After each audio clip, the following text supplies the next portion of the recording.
Check out this video here from the Washington Post. I'll link it down below. Biden's assembling a multi-trillion-dollar relief package. Let's take a listen. From the beginning, the need to make sure that relief and future relief reaches everyone who needs it.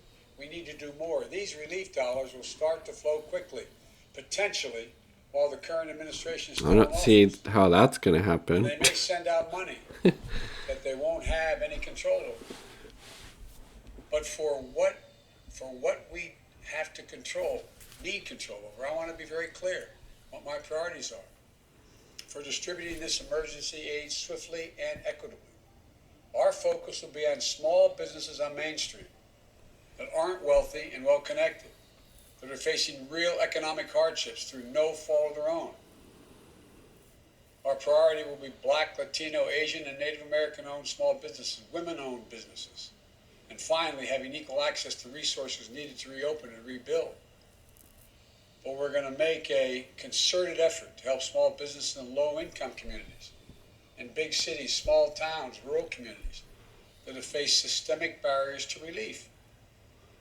Think of the mom and pop owner with a couple of employees who can't pick up the phone and call the banker, who doesn't have a lawyer, an accountant, to help them through this complicated process, to know if they're even qualified, or who simply didn't know where this relief is available in the first place.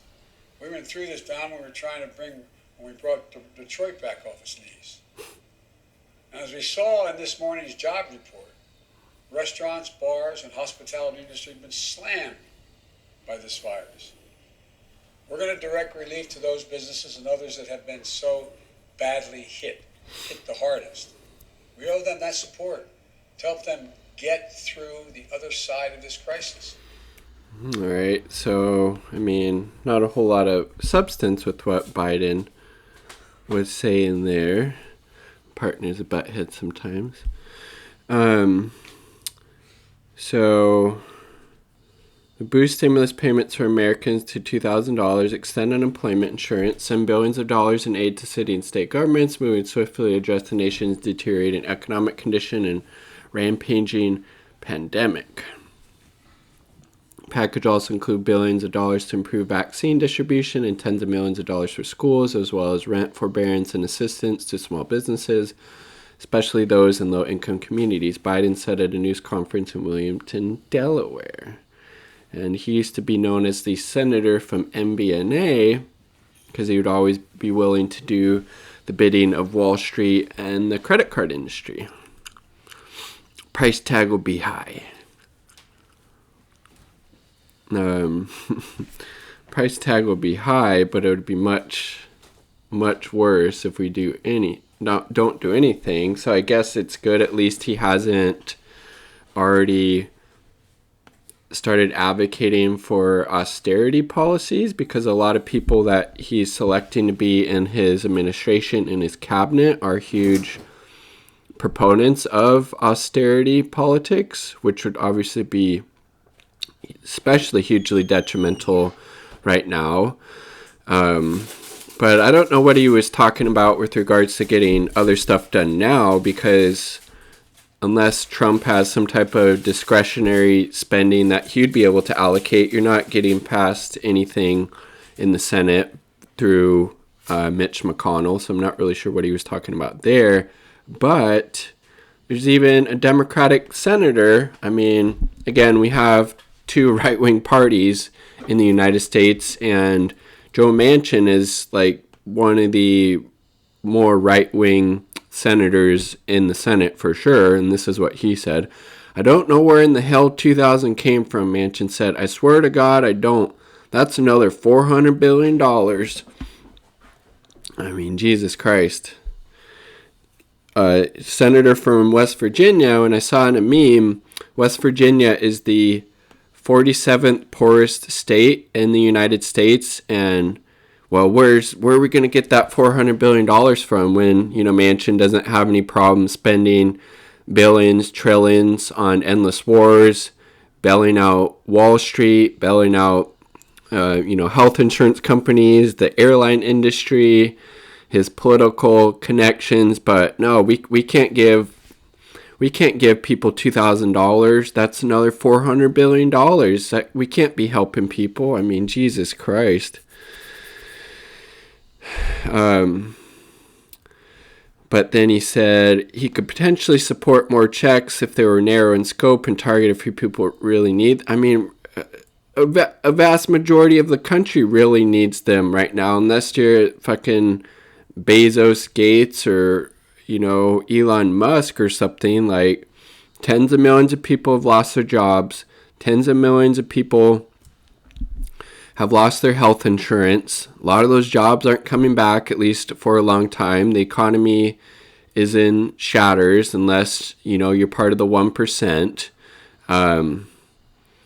So, I mean, we'll see. But again, there might be enough votes on the Republican side to help. Like, you know, was it Josh? I think Josh Hawley was working with Sanders on that. And, you know, basically Biden said if they win those Senate races in Georgia, which they ended up doing, that, you know, these $2,000 checks would be more or less a guarantee. But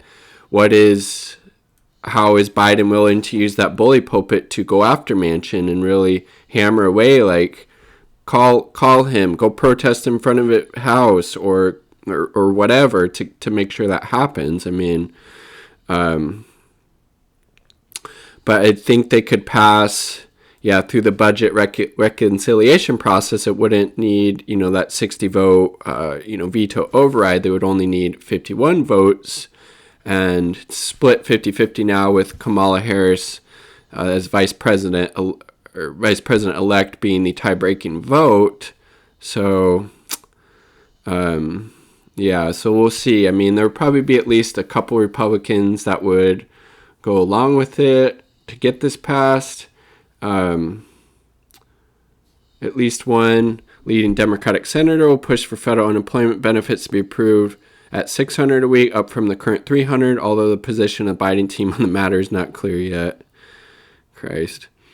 The economy shed 140,000 jobs in December, a steep decline just as U.S. COVID-19 deaths hit an all-time high.